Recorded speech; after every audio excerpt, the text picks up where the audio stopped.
Ottimo.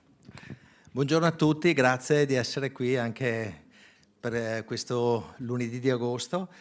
Sono particolarmente felice del lavoro fatto dal gruppo consigliare del Partito Democratico e da Anna Maria Bigon come prima firmataria per la redazione di questo progetto di legge 104 sulle cure palliative.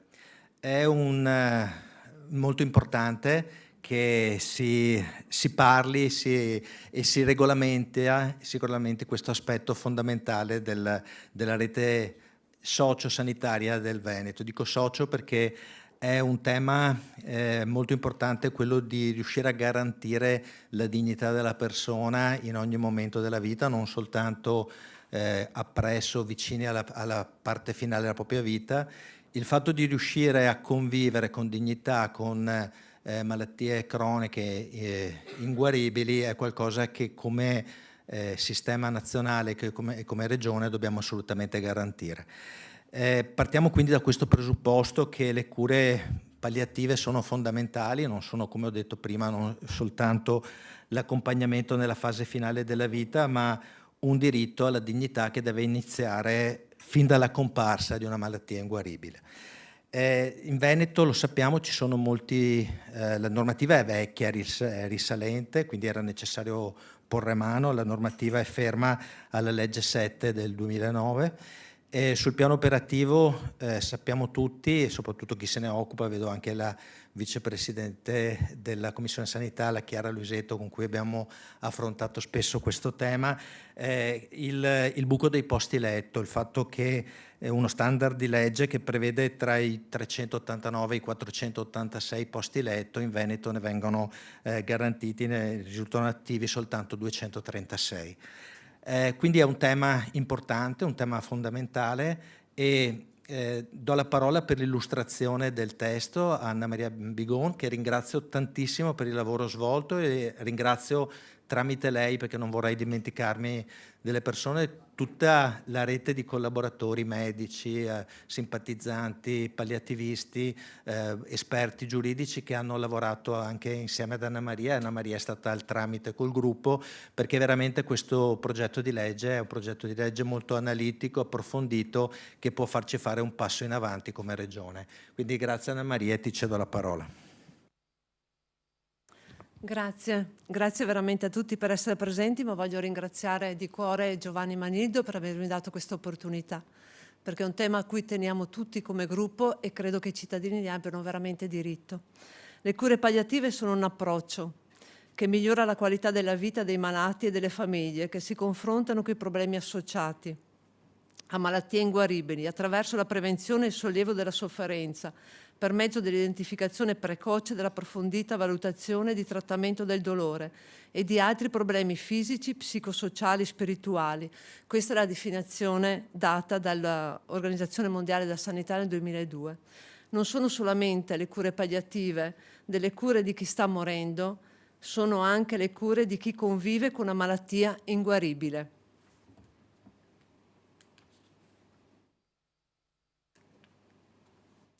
La consulta scientifica della Corte dei Gentili afferma che la centralità dell'offerta al paziente di cure palliative che debbono essere considerate priorità nelle politiche sanitarie e la necessità di un accesso equo alle stesse anche al fine di contenere nei limiti del possibile le richieste di anticipazione del morire. A livello nazionale la normativa parte nel 2010. Le cure palliative diventano appunto un diritto nel 2010, nel 2022 vengono introdotti gli standard e nel 2028 dovremmo riuscire a coprire entro questa data il 90% del fabbisogno delle richieste. Cosa chiediamo sostanzialmente in poche parole? Potenziamento e integrazione tra la rete per le cure palliative e l'RSA, un accesso territoriale uniforme e la presa in carico globale dei pazienti e delle famiglie. Ci sono momenti, ed è per questo che ringrazio Giovanni, ci sono dei momenti nell'attività di chi fa politica e amministra in cui il senso delle istituzioni incontra in modo dirompente la vita reale delle persone. Oggi siamo qua per questo. Presentiamo un progetto di legge che rinnova completamente la disciplina delle cure palliative e la terapia del dolore in Veneto. sostituendo l'attuale legge regionale del 2009. È un provvedimento che parla di sofferenza, ma soprattutto di dignità, di diritti e della qualità della cura. E lo fa senza ipocrisie, affrontando una fase della vita che per troppo tempo è stata considerata un tabù o una semplice appendice della medicina ordinaria. Abbiamo depositato questo testo perché avvertiamo una responsabilità profonda: trasformare un'esigenza scientifica, sanitaria e umana in un diritto realmente esigibile per ogni cittadino del Veneto, indipendentemente dal comune in cui vive o dall'azienda sanitaria di appartenenza. Vogliamo sostituire integralmente la legge regionale del 2009 sulle cure palliative e la terapia del dolore con un nuovo testo che oggi presentiamo, perché quella del 2009 è una legge che non risponde più ai bisogni delle persone e all'evoluzione del sistema sanitario che oggi abbiamo. In questi 17 anni sono cambiate la medicina, l'organizzazione delle cure e anche il quadro normativo nazionale. La legge vigente parla ancora addirittura di patria potestà, non recepisce il principio del consenso informato e delle disposizioni anticipate di trattamento introdotto con la legge del 219 del 2017 e non valorizza il ruolo del terzo settore e non prevede strumenti adeguati per la formazione di operatori, il monitoraggio dei risultati e la verifica dell'effettiva qualità dei servizi. Quando una legge invecchia in materia di salute, la conseguenza si chiama disuguaglianza. E l'iniquità nell'accesso delle cure palliative alla terapia del dolore, cioè il diritto di essere accompagnati e di non soffrire inutilmente, è una ferita che il Veneto non si può permettere. Come abbiamo visto a livello nazionale, le 3 normative principali sono queste, quantomeno come obiettivi. La situazione in Veneto. Il Veneto ha una buona tradizione e professionisti straordinari. La nostra rete domiciliare ha raggiunto una buona copertura, ma parziale. Ad oggi assistiamo a una drammatica sperequazione tra le varie zone. Mancano posti letto, come è stato detto prima, negli hospice. A fronte di uno standard previsto di oltre 400 posti, ne risultano attivi solo 236 in Veneto oggi. Manca quasi un terzo della dotazione. Dobbiamo segnalare che la quota dei deceduti oncologici assistiti dalla rete è scesa dal 55,8% del 2021 al 53% del 2024, restando sotto la soglia ottimale del 55%, con una forbice tra aziende sanitarie che nel 2024 va dal 48,7% al 58,8%. I ricoveri brevi in hospice restano a livello regionale sotto la soglia di attenzione.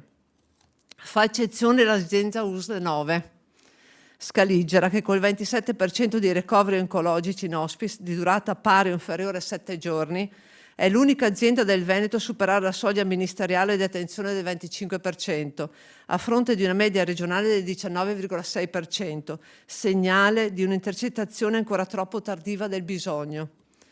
I malati non oncologici sono invisibili in Veneto.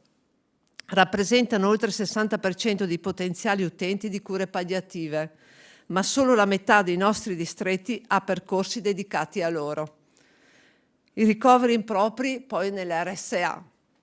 Anziani a fine vita vengono strappati dalle loro stanze e portati in pronto soccorso per mancanza di palliativisti nelle strutture residenziali, oppure lasciati nelle loro stanze insieme ad altri, con dolori senza appunto alcuna cura palliativa.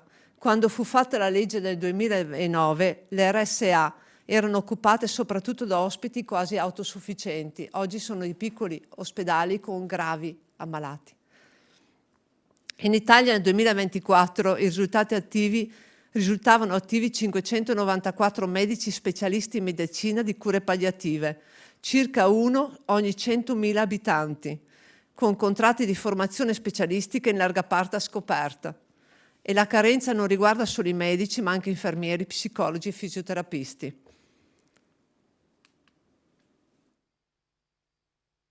Questa è la situazione degli hospice in Veneto, infatti descritta in modo corretto. Cosa andiamo a proporre con questa nuova legge che abbiamo depositato? Le cure palliative per i natali, Articolo 3. È il cuore pulsante più delicato di questa norma. Siamo la prima regione in Italia a voler regolamentare con legge il percorso per le famiglie che affrontano diagnosi prenatali a prognosi infausta o aspettativa di vita limitata. Nessuna coppia deve più sentirsi sola di fronte a un dolore così immenso. Garantiremo un'equipe multidisciplinare e un referente unico per le famiglie che la accompagni dalla diagnosi in poi, evitando di dover ricominciare a raccontare la propria storia a ogni cambio turno. Le cure palliative nelle case di riposo. Articolo 4. Stabiliamo che il medico palliativista debba essere presente nelle strutture delle case di riposo almeno con cadenza settimanale. La persona deve poter rimanere nel suo ambiente di vita con le cure necessarie. Ma prevediamo anche l'obbligo della stanza singola nelle strutture residenziali nelle fasi terminali. Non si può morire dietro un paravento in una corsia affollata. La riservatezza e l'affetto dei propri cari sono parte essenziale della vita e della cura. Poi prevediamo l'operatore referente continuo. Estendiamo la figura del referente a tutti i pazienti oncologici e non, fin dal momento della diagnosi precoce, al fianco delle terapie attive. Formazione e informazione. Formiamo i medici di medicina generale e informiamo i cittadini. Un diritto è reale solo se le persone sanno che esiste e sanno come chiederlo. E poi il metodo e l'organizzazione e la responsabilità. Quindi cambierà tanto con l'applicazione di questa legge e noi siamo aperti al confronto con qualsiasi forza politica perché crediamo che sia importante applicarla, approvarla all'unanimità e portarla avanti. Non abbiamo previsto una norma finanziaria che investa, è un LEA. Deve essere all'interno di quelle che sono le spese sanitarie e deve essere organizzato in modo completamente diverso perché ogni famiglia, ogni persona che ha bisogno deve essere presa in carico dall'inizio della malattia fino alla fine della propria vita. Grazie. Io prendo l'occasione per ringraziare coloro che hanno collaborato perché giustamente prima il nostro capogruppo diceva che alcune persone, tante, hanno collaborato. Io ne cito solo alcune, ma voglio veramente ringraziare di cuore tutti, a partire dal gruppo, dal Partito Democratico, dagli uffici con Gilberto, ma chiunque componente dell'ufficio del gruppo del Partito Democratico, e ringrazio poi il dottor Giuseppe Moretto, il dottor Cristiano Samueli, il dottor Vincenzo Tinelli, il dottor Guglielmo Frapporti, il dottor Walter Giantin, il dottor Giuseppe La Rosa, e ringrazio tutti coloro che appunto hanno collaborato e grazie a voi di essere qua.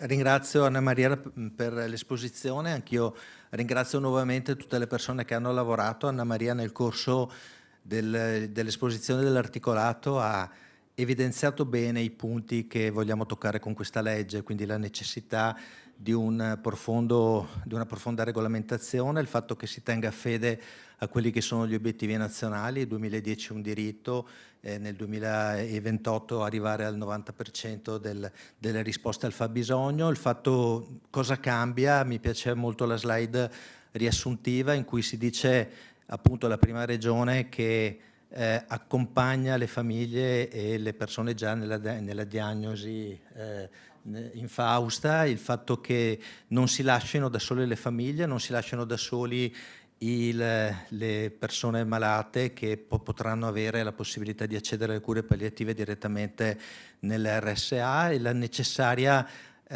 volontà di uniformare il tema delle cure palliative in tutta la regione Veneto. Penso che questi siano dei temi molto alti e lo diceva già Anna Maria e lo riprendo soltanto, il fatto che questa non è una battaglia di parte, auspichiamo che anche la maggioranza accolga questo disegno di legge che si pone come tema, è stato ripetuto più volte sia nel mio intervento che in quello di Anna Maria, la dignità della persona, la dignità del malato che deve essere assicurata in ogni momento. Penso che questo sia qualcosa che ci fa garantirla, penso che sia e concretizzarla qualcosa che fa capire l'utilità del nostro compito quali Parlamento dei Veneti e legislatore regionale, il fatto che con delle normative si possa incidere concretamente nella vita e nei diritti delle persone.